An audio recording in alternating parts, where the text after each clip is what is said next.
So since this is informal, this is just a conversation to kind of share. I know I've shared your methodology with a lot of different people. It's not a really exciting topic unless you're way down in it, right? But I obviously a lot more people are paying attention now, and we need to capitalize on that. It's not a partisan issue, or it shouldn't be, right? Exactly. It isn't. As long as there's a fair election, the winner's the winner. Yeah, right. Well, that's what I believe. I've heard some scary things otherwise in the very biased partisan election security group. But anyway, um, so okay. So first, I want to say, well, want to just introduce yourself, and obviously it says here what your job is, but just a little bit about your background so people know who you are, because everyone wants to know someone's credentials before they're going to listen to them. But you're not here to sell a voting machine or sell your system. It's a methodology that you say anyone can replicate, right? And it's cheaper to Absolutely. build. So, And okay, but tell everybody a little bit about your experience and how you came to this. well, coming to this, my name's John Papa. I work for Oracle's National Security Group. I did this on my own outside of Oracle influence. That's who I work for. I've worked in the secure space my entire career. So I'm intimately familiar with security mechanisms and applied to elections, how to secure the election. And that's what the whole point is. Um, and I'd like to take a moment to do a quick overview of elections and where the weaknesses are in it, and how I tried in this methodology to address the one glaring weakness in our current election manner. This first slide, do you have the slides up? Yep, it's all Yeah. here. Yeah. So this So first just before slide, you start, I'm going to just say I don't mind asking the dumb questions. If I feel lost and I've had my head down in this for a couple of years now, I'll stop you and just ask for clarification, because it is confusing and it's kind of like watching paint dry. I always joke that we should have a Schoolhouse Rock like version of this so people can understand. But I think that'd with your be stick fun. figures here, it's close. So that'll work. That would be fun. I know I got too down in the weeds in it. I think I really got to redo it so there's a high level overview, and that's kind of what I want to do. If you go back to the first slide, Okay. Oops. one of the most important things is that this specification, this design specification and an implementation order, it's in the public domain now, right? This licensing agreement is the MIT open source licensing. So the most important thing is that the public owns this now, this methodology and everything about it, so that it can't be shielded behind a proprietary vendor's methodology or something like that. This Right. hopefully would become a standard that's applied so that any vendor then can build their voting apparatus to this specification.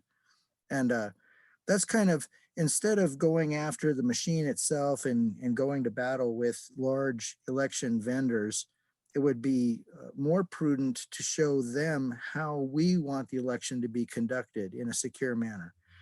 What this is doing right off the bat is I want to make sure that no one owns this except that everybody owns this, and that's the purpose. So let's start with kind of an overview of elections right now. So elections are pretty easy.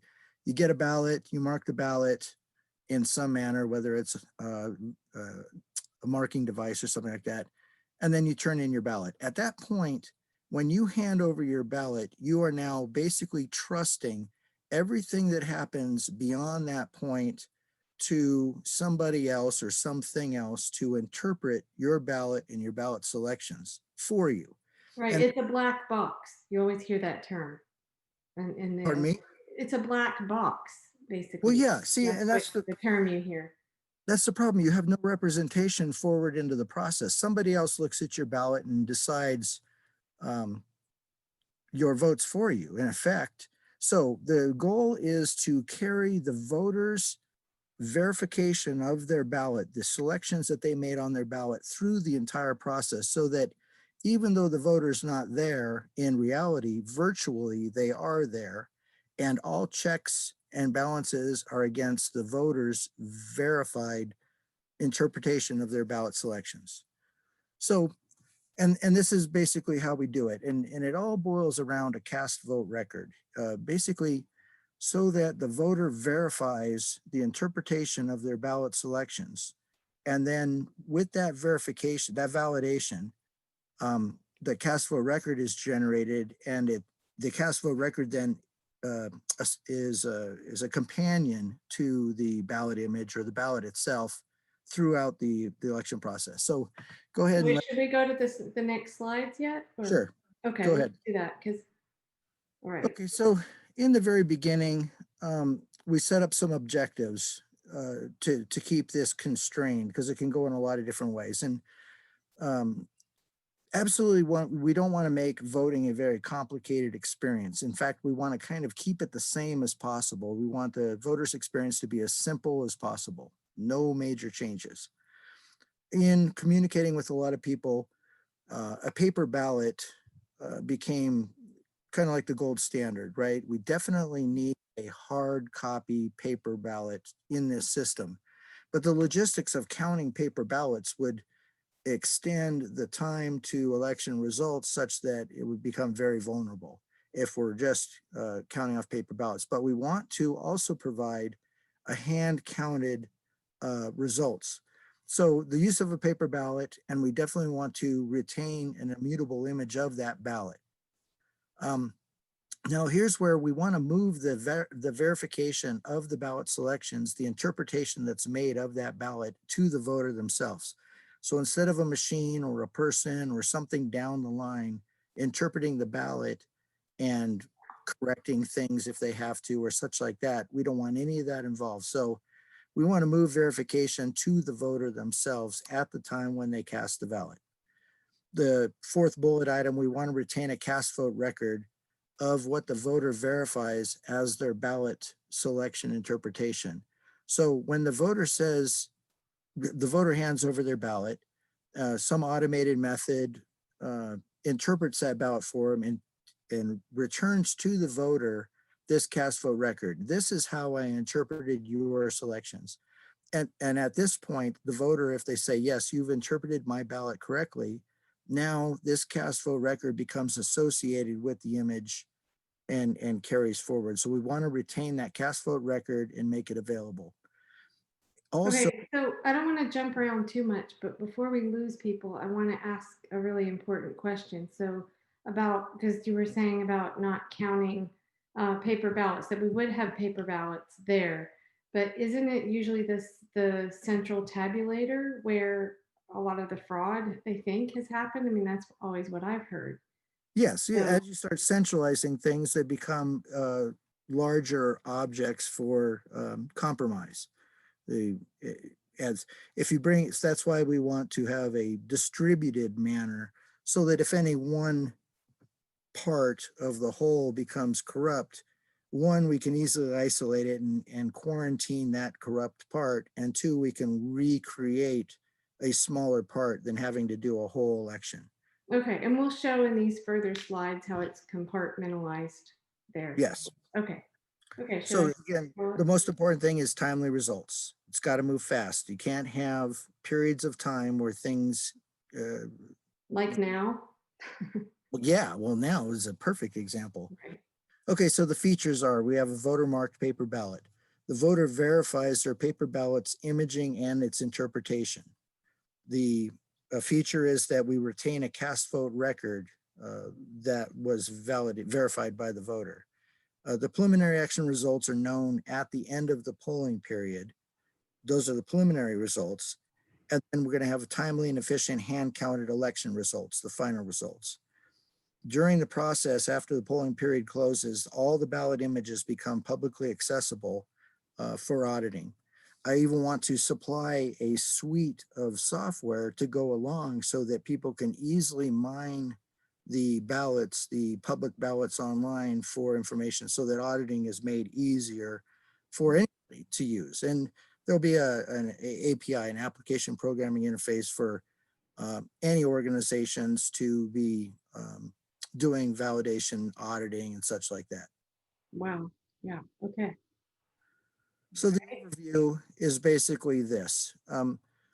It's common security practice in secure spaces to compartmentalize. This is how security is obtained.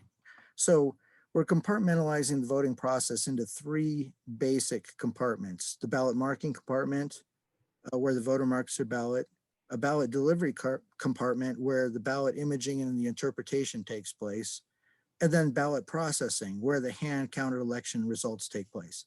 Each of these compartments is separate, and there's what's known an industry standard called the air gap. There's an air gap in between them. So everything in the information known in the ballot marking compartment doesn't need to be known in the ballot delivery compartment. The only thing that moves from the first compartment to the next is the ballot and the voter with their marked ballot.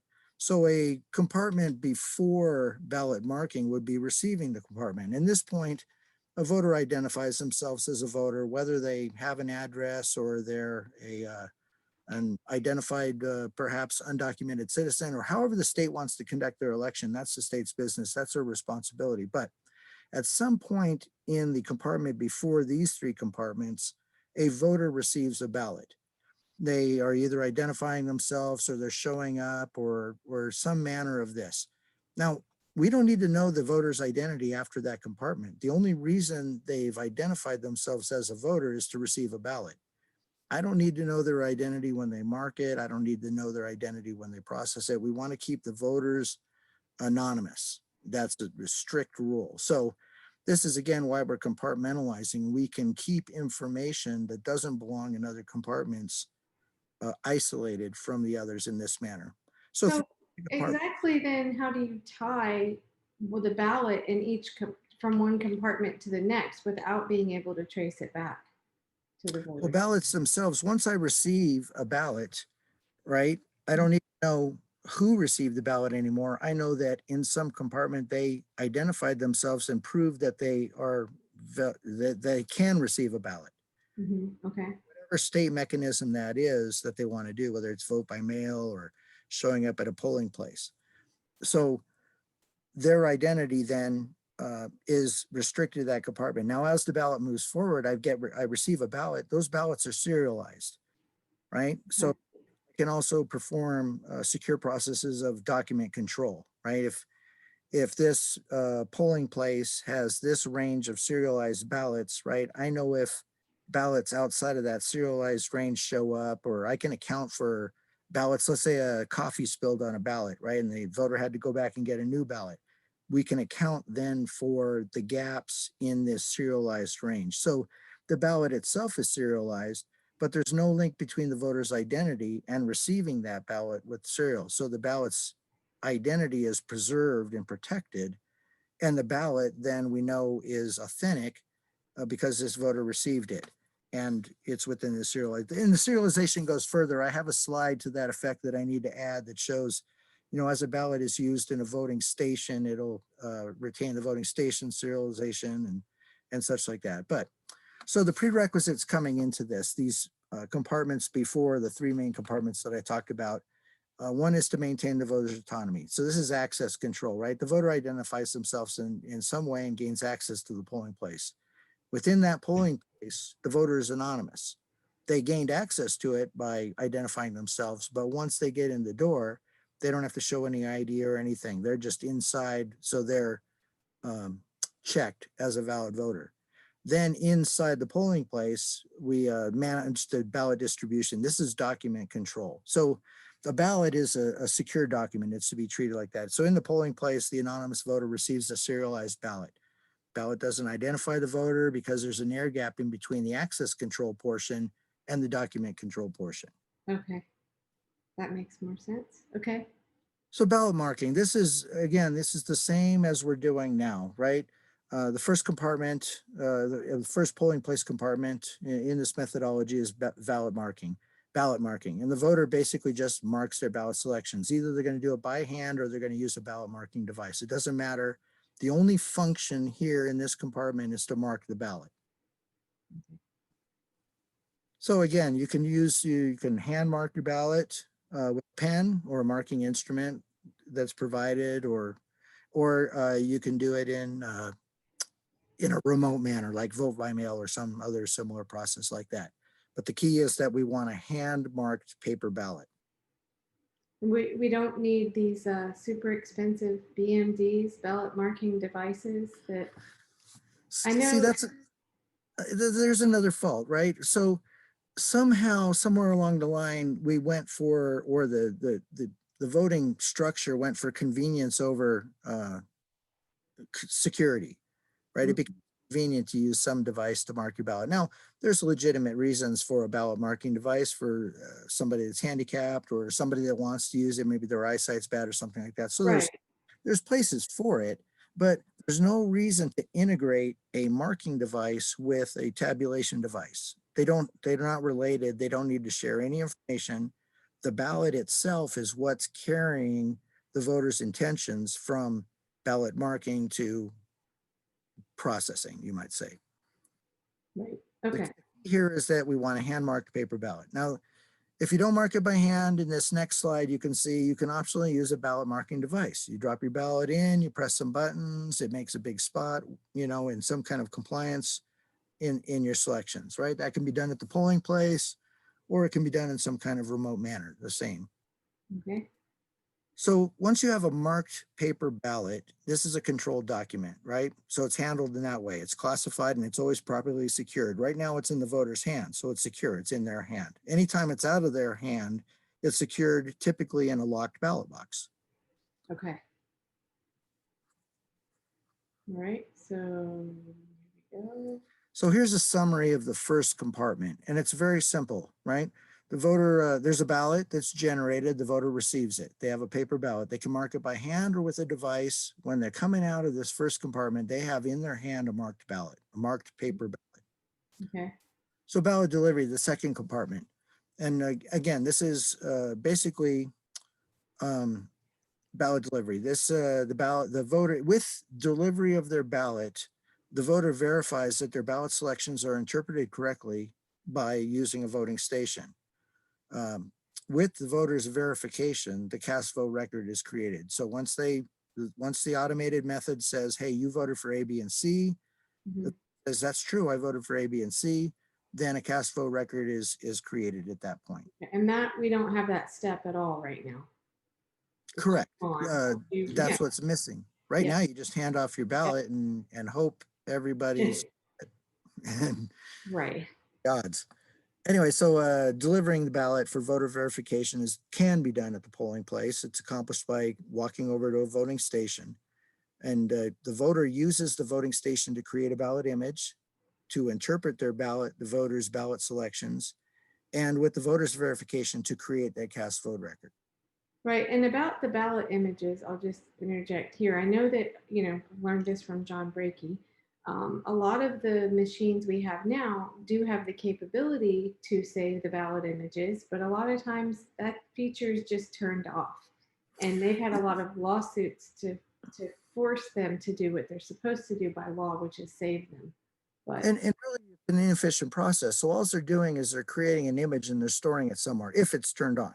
If it's turned off, you just avoid it. But if you have a pile of ballot images, but you're still dependent on the paper ballot for your processing, those ballot images aren't really serving you anything except that sometime down the line, if somebody says over one ballot, he voted for this, no, he voted for that, you can go back to a ballot image and see it at the time the ballot was cast. But again, the images are clumsy. They're just data. They're not tied specifically to the ballot, and they're not used in a modern technological manner. And that's what we're going to do here is we're primarily going to be using that image to process the ballot in real time as it goes forward. Okay. So in a remote method, it's the same thing, except there's a proxy introduced. So if you use any other method for delivering the ballot, the voter's verification is done indirectly by the voter through a proxy agent.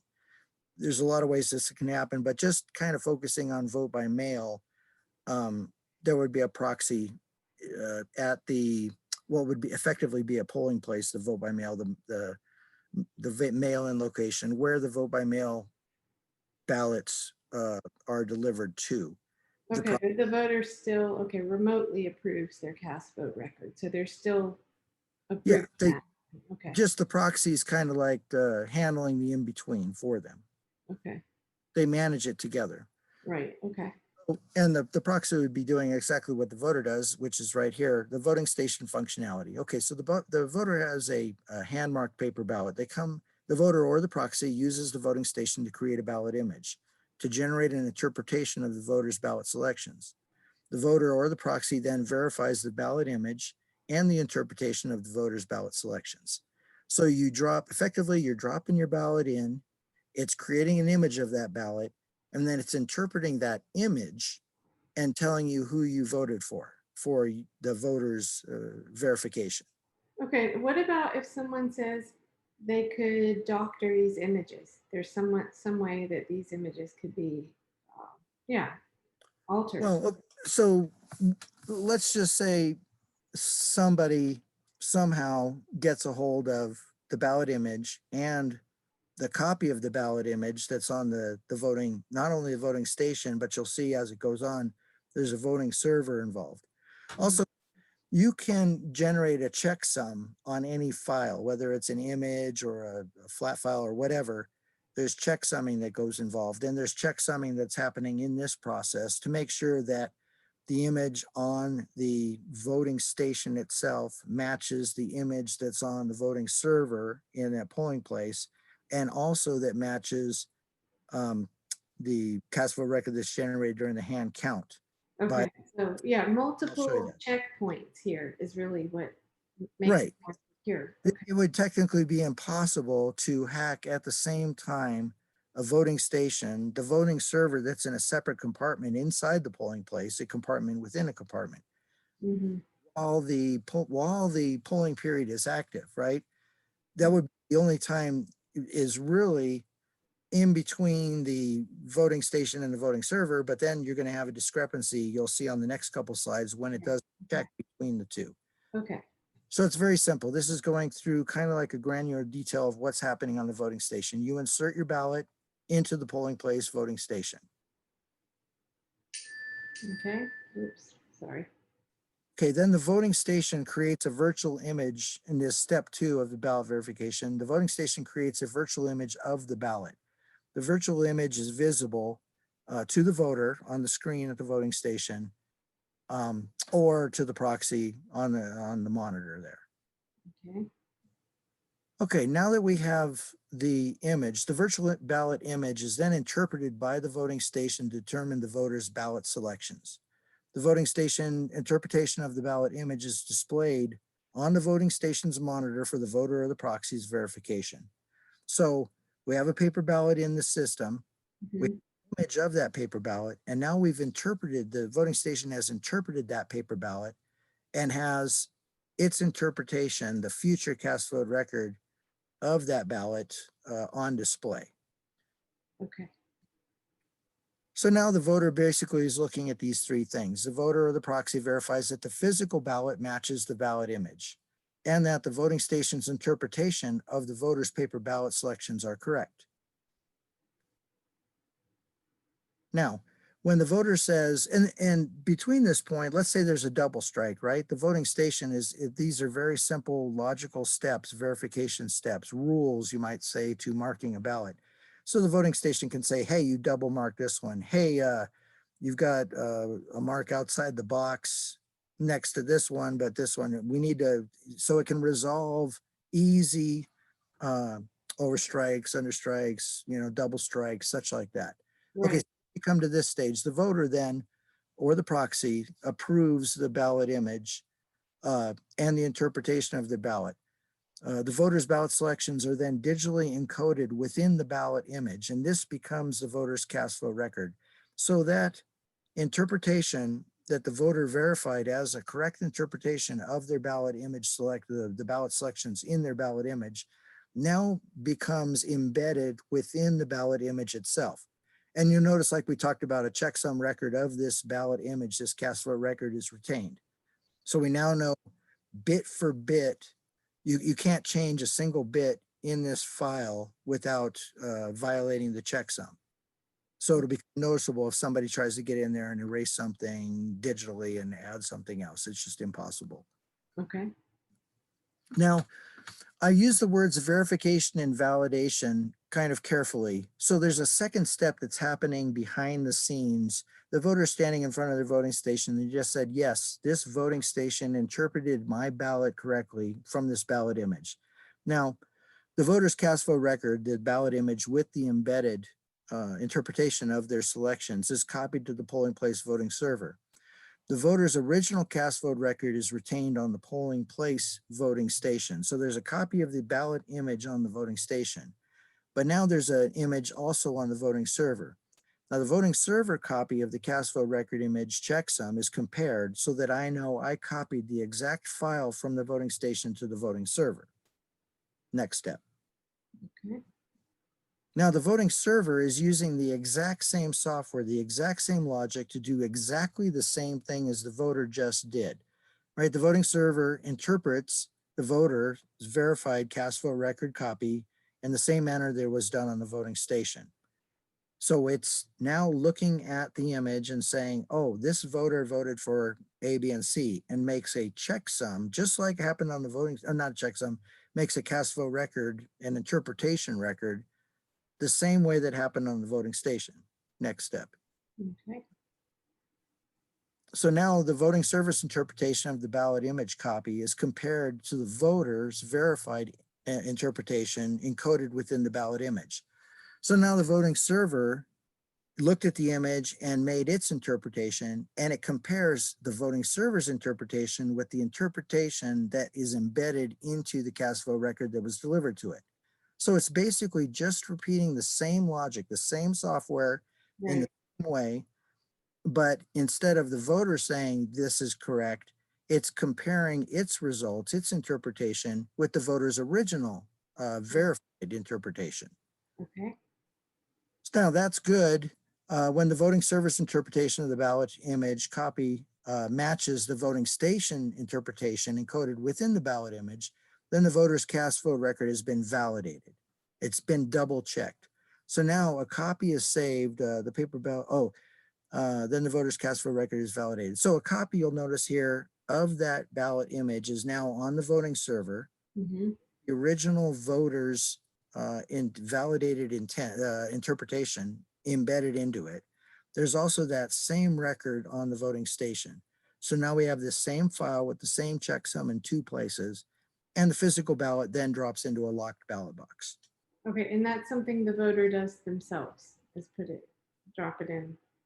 It would drop in automatically. Once the ballot goes into the voting station, there's only two avenues for it. And that's on the summary screen, I can say. Oh, all right, okay. It's either going to drop into the ballot box because the voter has verified their interpretation and the polling place server has validated that interpretation, and it'll drop into a locked ballot box. Or if there's some kind of disconnect between them, it's going to identify, hey, you know, we've got a problem with this, and it's going to drop it back for the voter to correct the issue. Might have been something insignificant, might have been something so large that the voter goes back and gets a new ballot and starts over again. Does it right this time. Right, okay. Nice drawings. It helps. It really does. Okay. Okay, so the point is now, at this point in the process, in the methodology, the voters verified and approved their paper ballot. So we have a physical copy, a paper ballot of their vote. We also have an immutable image of that ballot, a virtual copy of the ballot, now stored in two places, which is further security. And within that virtual copy of the ballot, that virtual image, there's a validated interpretation of their ballot selections. So we have this image in two places, and there's three checks against those two images. One, the paper ballot itself, two, that's stored on the voting station, and the third that's stored on the voting server. Okay. So part of security is real time, right? The longer things sit idle, the more prone they are to manipulation. And we see it today. And so the thing is to work very quickly. Now, So we're going to generate preliminary election results within this polling place right at the time when the polling place closes. Now, processing will happen after that, but we'll have a preliminary result. So the polling place tabulations are generated internally. No one can see this in real time during the polling period. A summation of each voting station's total is compared with the voting server total when the polling period closes. So when the polling period closes, it goes through all the voting stations in that polling place and says, hey, what's your total? What's your total? What's your total? And then the voting server compares all the accumulation of those totals with the totals that it's been keeping. If everything's good, everything's equated, it's all good, then we can publish the polling place server total is published locally, just within that polling place. Okay. Okay, ballot processing. So this is the third compartment. So now you have polling places with images in two locations, the server and the station. These same machines are used for the hand counted election results, the processing. Now, it's hard to express, I guess, in these flat files, these expressions, but this is taking place while other activities are taking place. So this is going to start happening in parallel whenever the hand count results starts. But there's also preliminary results that are taking place in the background. All the polling places are passing their now closed polling place images up to the precinct. The precinct is going to do some electronic processing in the background and come up with a preliminary result of that precinct. The precincts, if everything checks, and we'll see later, might be passing that up to a county level or a state level for election results. But isolated from that going on in the preliminary results comes the hand count. So the voting, basically, the voting official is going to use the voting station in the same exact manner as the voter did, right? Except that they're not creating the voter's verified interpretation and cast vote record, but they're actually creating a third image, technically, of the voting official's record. So the voting official, this is the same thing that just happened with the voter. The voting official drops this voter's ballot from the ballot box directly into the voting station. Now the ballot boxes might be hoppers.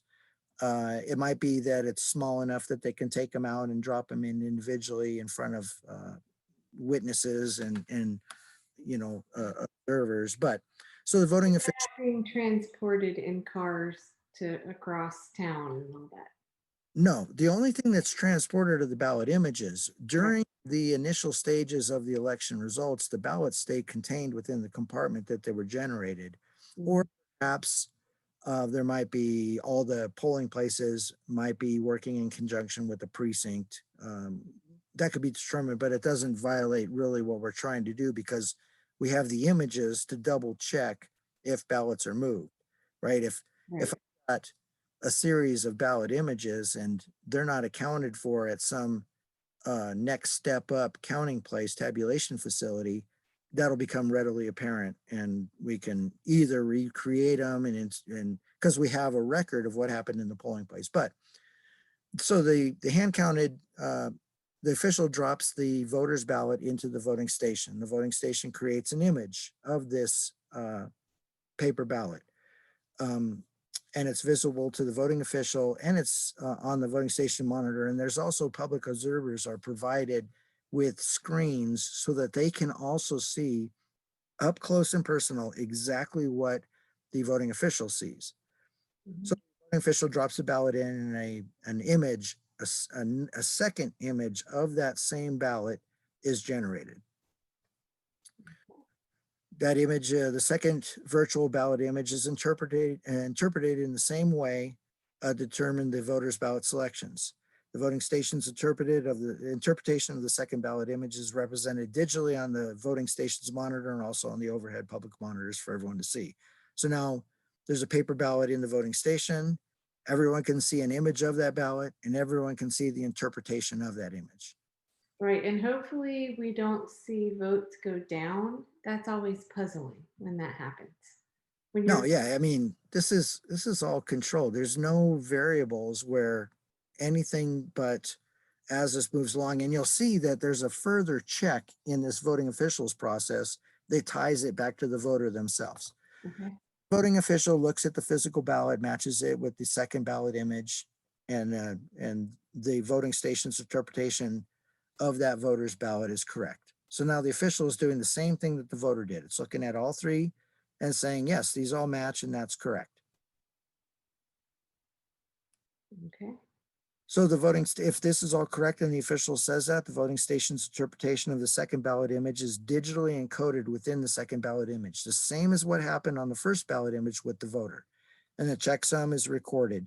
Just in case, the checksum is going to be different than the original because it's a totally separate image and file, but a checksum to control the movement of this second image of the ballot to the server is the checksum's retained. Okay. So the same thing happens again.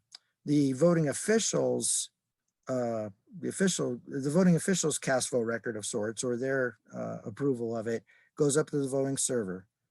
The voting server checksum checks to make sure that the voting officials image on the voting station matches the file that went up to the voting server. So we know that now there's two images, one on the voting server and one on the voting station of what the voting official has done. There's also images on some voting station in the polling place, might not be the same one's voting station as the voters. And though, since the voting server is common, there's also a copy of the voters' cast vote record on the voting server. Okay. So the voting server does the same thing that happened when the voter verified. The voting official verifies the second ballot image copy, and it's processed in the same manner. The image itself is interpreted, and a voting server interpretation is generated. And then probably on the next slide, that voting server interpretation of the second ballot image is compared to both the voting official's verified interpretation encoded within the second ballot image. Then it's also compared with the original voter's verified interpretation encoded on the previously saved voter verified, the first ballot image. So you can see that now what the voting official does is checked by what the voter originally verified. So the voting official says, hey, you voted for B, B, and C, and the voter themselves validated they voted for A, B, and C. Now there's a discrepancy. Mm-hmm. Everyone will be alerted to, hey, this voting official just gave this approval of an interpretation, but the voter themselves had this. And then we can zero in on that ballot and why that happened, or that voting official. Right. Okay. So you can see when the voting server's interpretation of the second ballot image matches the voting station's interpretation encoded within the ballot image copy, then the paper ballot is deposited again back into the locked ballot box. The same process that the voter did, the voting official does. And a summation is made of the ballot selections on the voting server and the voting station. So we have summaries being generated during the hand count paper ballot process, this third compartment, the ballot processing. So here's a quick overview of what's taken place here. The election official and the observers verify the ballot image, the interpretation of the ballot selection, and the interpretation matches the voter's original cast vote record. I like the public overhead place. If someone in the public says, hey, I have an objection or whatever, then we can quarantine that ballot. And so we'll have a small number of these quarantine ballots so we can go through and figure out why there's some kind of discrepancy. But generally, all these are going to match, and they're right back in the ballot box. Right. Okay. Impressive. Okay. So there's some analytics going involved. The paper ballots are stored within a locked ballot box. The ballot boxes are identified with one of the polling place voting stations. So like I said, in this other slide, I show how a serialized ballot now becomes further serialized by the voting station that was used to interpret it. So if there are some anomalies, we can track back to a voting station and back to the physical ballot itself. So the cast vote record is stored on the polling place voting server and the voting station that's used by the voter. Okay. So election auditing analytics, the cast vote record can be compared to the hand marked paper ballot very easily, right? So I've got a paper ballot with a serial number. I've got a ballot image that has a serial number and a station on the voting station.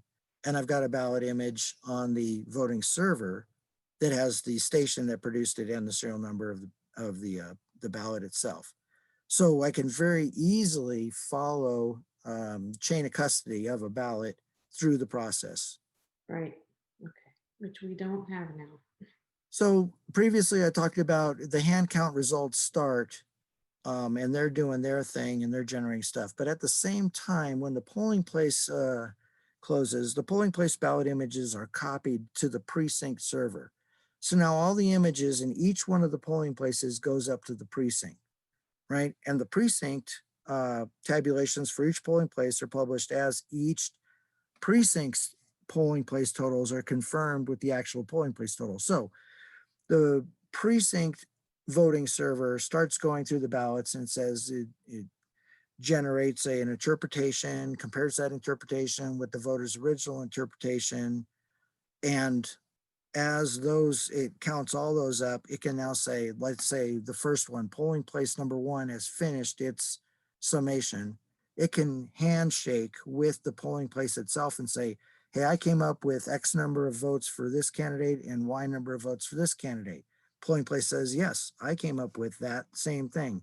Now at the precinct, that polling place's preliminary results have been again duplicated and can now be validated. So that polling place's preliminary election results are known at the precinct. But the precinct itself has reprocessed in the same way that the polling place did the information. It's the same logic on the same machines doing the same manipulation of images. So when the precinct total is published, when all the polling place confirmations are complete. So now that precinct, but it's still a preliminary result until the hand counted election results match. And that's going to happen in the same way because that's happening in the polling places. Okay. So this was showing that, as each election precinct confirms the results with the polling place, the precinct's cast vote records are copied to a state public web server. So now they become publicly available. I've got them in a polling place, 2 images, checksums, paper ballot, still within the polling place. The precinct has confirmed what took place in the polling place, and it's seen the same results. So now, as these ballot images are confirmed in this manner, they become publicly available. So the state tabulations for each precinct are published as each of the precincts' polling place totals are confirmed. So as a precinct confirms all the polling places, then its preliminary election results are known, and it can pass it up the food chain to the state. Okay. So the whole thing is, this is what we're after: voter marked paper ballot, a voter verified paper ballot imaging and interpretation of the ballot selections, a retained cast vote record within the image, preliminary election results at the end of the polling period, so in real time, and then timely and efficient hand counted election results. And this is something that, so you have all these ballots, right? Now that we've done this, we can move the ballots. They're all in ballot boxes. They're all locked. Let's say they want to do an audit, right? Going to do it the same way that just happened with the voting official, right? The voting official is just going to repeat their steps. They're going to drop the ballot in and then come through. It's not only going to check audit against the voter's original cast vote record, but it will also check against the voting official's cast vote record. And they all 3 should match. So very efficiently do an audit to any degree of granularity, whether it's anything touched by one voting station or everything within one polling place, a subset of polling places within a precinct, the whole national election, if we want, because we've got all these images to do that. So very efficient recounts, auditing at any degree. And of course, like I said before, these are all publicly accessible ballot images and a suite of tools so that anybody can go through those images and see. That way we'll know, oh, hey, this county typically votes this way. We can get statistics out of the vote, Right. clearly available. Um, what have you had with people that have looked at this? And I think I said this at the beginning, but that you are not trying to sell your own system. You welcome feedback. And anything, any errors people see, please let you know. Have you gotten any feedback that has highlighted problems, or what are the? Has there been any complaint or? No, I mean, there's of course, I'm flying over a lot of the embedded security in it. So there's a lot of the devil's in the details, and a lot of times um, election authorities and such like that know the detail. So typically, I just entertain the questions and show them how the methodology will cover that. Let's just call it a vector of compromise. That manner that something might get compromised, like they might like you kind of mentioned earlier, somebody marking a ballot, right? That becomes impossible. There's a physical ballot there, but now it doesn't match its image. Okay, let's say that somebody nefariously does go in with some whiteout, right? White out on the paper ballot and marks the other selection, right? Mhm, So now I've got images stored in two places: on the voting station the voter originally used that I can find by the serialized ballot itself, and also on the voting server of that precinct where mhm, the ballot was cast. So 2 out of 3 are going to rule, right? If the paper ballot, really the only thing that's successful, has been manipulated, I'm going to know because I've got two ballot images that identify it as have been manipulated.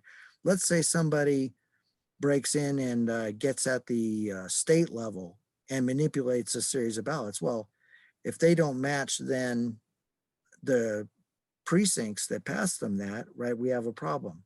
So mhm. because we're compartmentalized in this information and it's duplicated to multiple places, it would become impossible to compromise all the places at the same time for any number of ballots, really. I mean, one manipulation, the audits, the counting, they're all going to be exact. There's no variations. Any kind of variation is going to trigger an alarm, Mhm. right? Right. If the So, precinct counts up the images for a polling place and it doesn't match what the polling place did, we've got a problem. And now we can, because it's a smaller amount of ballots, we can manage to find the anomaly, what took place. right. So I remember you mentioned that you had talked to one company, right? That gave you a price on like what it would cost to build this thing. Is that? Sure. On the side, I've been shopping out uh, vendors, you might say, to create prototypes. My Mhm, goal is, if we can create a prototype situation, we're going to go on a road trip to all the secretaries of state and show them the superiority of this methodology over what they're currently doing. mhm, At the same time, we can demonstrate it to lawmakers so that perhaps we can have a national legislation or a state legislation that says, look, voting vendors, you have to build to this specification, right? We want the vendors to be able to compete in a fair marketplace. Somebody might have a Chrome voting station that's beautiful, and some state wants to buy that. That doesn't matter to me. As long as they're following the specification, we mhm. know that what that voting station's doing um, is without compromise. Right. And a single voting station can't, if it follows the specification, it can't change the hand marked paper ballot. Right. Could become just immediately apparent that, hey, this voting station is not interpreting ballots correctly, or the results it's passing on are not correctly. There's too many checks and balances in this system and too many compartmentalized locations where this information is stored that it's hack proof. It's absolute election integrity. You can't alter any single part, not a single bit, without throwing up flags and whistles, penalty. Question then is, why didn't they build them this way in the first place? Hmm. But Well, I mean, we can look back and speculate. Again, I think it was more, uh, well, I mean, the whole infrastructure of voting is so antiquated. I mean, what it's, was 20 years ago oh that my God. I really? mean, these things are just, there's no reason for mode. I mean, I don't know. Security wasn't at the top of their list for Right. some. reason. Who knows why? I Right, mean, like maybe they were not initially designed to cheat, although there's a lot of talk about that right now with certain ones. But what is it, Dominion, I guess, which has a pretty bad rap all around, from what I understand. But well, yeah, I mean, I think it's more that just along the way, these holes in it were found, maybe, and so it's time to close them up. I'm at once hopeful and also very skeptical that we can get something like this off the ground. I think it makes sense. We need everyone on the same page, which is very difficult to do. And that brings me to another point. A lot of, there's a lot of fear, I think, uh, warranted to about having a uniform system, across the whole country. People don't like that, making that, as that article we've discussed in the Mint Press, I forget who, I think it was Whitney Webb wrote it, about election guard and DARPA kind of taking over. But the thing is, to me, I mean, correct me if I'm wrong, even if they are all the same everywhere, or the same methodology, as long as it's secure, then it doesn't matter. I think it's the idea of having it taken over all states, nationally, and we can't see what's going on with it. That's what's scary, I think. yeah, it doesn't all have to be identical. As long as they build a specification, company, Alpha over here might do things one way, but the end result is the same. I've got a Mhm. paper, I've got an image of that ballot with a cast record that's retained within it.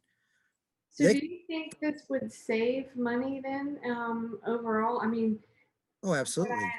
You have okay, a single machine performing all functions, right? The okay, voting station, or a single machine's logic, you might say. It's actually in two locations, the voting station itself and the voting server, but right. the same code, that same logic is used everywhere. So yeah, there's huge savings. Let's say there's a mechanical failure on a voting station, right? Mhm. Is just unplug it and go on the rest, or have some replacements, some standbys in, right? That voting station worked up to a point in time. It has ballot boxes associated to it with it up until that point in time. If the screen disappears, you don't have to get a technician or anything in there. You just freeze it, quarantine it, and take it out of the circulation. So yeah, it becomes extremely cost effective. I mean, you're really developing one logic, and you're really only creating that logic in two locations, a station and a server. And the server is not manipulating the ballot. So really only the stations have the paper ballot manipulation mechanics, the dropping it in, it going behind a glass screen so you can see the physical ballot, but it's within the protection of the machine. Mhm. So those mechanics are very easy nowadays. I mean, you could almost do this with off the shelf hardware. Of course, you wouldn't want to. So part of the open specification is that um, uh, basically there's parts on a machine that ASICs and such, that information can be stored. So it's a letter of volatility. Basically, it's saying that when somebody designs a voting station, they have to also publish this LOV, this letter of volatility. This is going to identify any non-volatile storage locations within the machine, right? Does it have um, an ASIC that stores a serial number? Could that non-volatile memory location be manipulated to transfer malware or something like that, right? So Mhm. all Okay. these things are known. Um, but that, again, that's why this is a specification. We're saying that everything's open source. I have to know everything about the software. You can't hide any part of the software from the public. It's not proprietary. You I can't think that's the most shocking thing when people first learn that. It's just, what? The yeah. cornerstone of our I mean, democracy. this It's is our democracy. This is like our voting, and some companies gonna hide how they're counting and how they're reporting results. It's just absurd. so I did some digging. Geez, I remember doing this a couple of years ago, and again tonight I was looking, and it's hard to even figure out who's making the decisions, like of which machines to buy. So That's I'm Secretary of State. Right, but then it also comes down to the each board of elections then can decide. I mean, I was at one in Wake County, North Carolina, where they were deciding between, I think, two different ones, what to go with. So there's some decision making that's happening at the district level, I guess, or the county level. Well, the ultimate authority is the Secretary of State. If he delegates his authority to a group or something like that that he's working with, or he or she, Well, working with, that's the other problem. I mean, and this has been, I think, not just recently in this election, but there have been stories that came out but prior, 2016, 2018, I believe, that there are favors done between, Board of Elections officials or state Secretary of State and these election, the voting machine vendors. I mean, this is big money, so there's going to be corruption. It always happens. I Um, mean, if that exists though, we're going to detect it. See, that's we're taking the trust and we're returning it to the voter. The voter doesn't have to displace their trust to vendors, officials, mhm, anything mhm. other than them. Once So they've I'm sure they'll verified. cooperate fully with that because they'll all love this idea.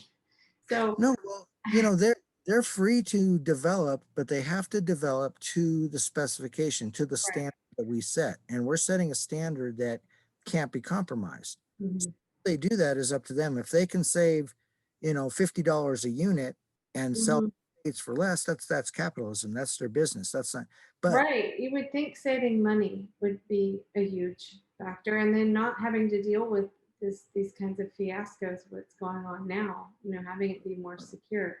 But how do we get, okay, taking the show on the road, crashing the National Association of Secretaries of State conferences, right? I've always thought maybe getting candidates involved to yes. on board, with Well, this thing. the system's not going to fix itself, right? So it's going to take basically public awareness and public pressure from the bottom up to cause the need for legislation, right? Right. If And I think we're at a point now where more people than ever, I mean, right now, I think it's more people who voted for Trump, but there is a lot of awareness and a lot of skepticism and a lot of concern. I mean, a lot of people don't trust the elections anymore at all. So, Well, I mean, yeah, this goes back. We started this, Michelle Vincent in District 23 of Idaho, Democrat, started this whole thing after the 2016 election when we right, saw how compromised the election was at that time. right, right. So this isn't, it didn't start under one, it's not a partisan thing. We started No, it's just about making the election fair, right? If it's a fair election and we all know it, and the public vote is secured in that manner, it's a check and balance against the electoral college system. It's a check and balance against everything. So another big question I have, you may not know the answer, but is so when this whatever the secretaries of state, the boards of elections, when they award these companies, ES&S, Dominion, all of them, when they award them a contract, it's for X number of years. So do we have to wait out that, or is there? I wonder if there's some way to override that. Is there this? I'm not a contract lawyer or anything, but we're talking about national security here. I mean, this is the election and the leadership of the United States of America, or any country really could use this. And it applies to any real election. So Mhm. mm, if there's a 5-year contract or maintenance agreement or whatever, this is a situation where everyone's going to have to come to the table, including the vendors, and say, yes, we recognize that there's flaws in the current manner in which elections are conducted, and Mhm. we need to address this as national emergency because that's what it is. This Right. is a very Absolutely. serious flaw in our democracy that has to be patched up. The ship's sinking. We got to fix it right away. So Yeah. if the contracts and this and that in place, I don't know, like I said, I don't know contract law, but there's got to be something that says, hey, in an emergency, look, everybody, start bailing water. Right. And yeah, it's just public pressure. It's going to take public pressure, public awareness. Awareness, you're right. Once Yeah. people are aware that we can secure the election, and really it's all around the cast vote record, retaining the cast vote record so that the voter validation of their ballot, their verification is carried forward through the process. That's what we've done, right? We've eliminated having to trust anybody. Yeah. Because, No trusted insiders, as you always say. well, yeah, that's the number one. Look at the DNC server. I mean, it's obvious it was a trusted insider, but we've talked about that before. Yes, we have.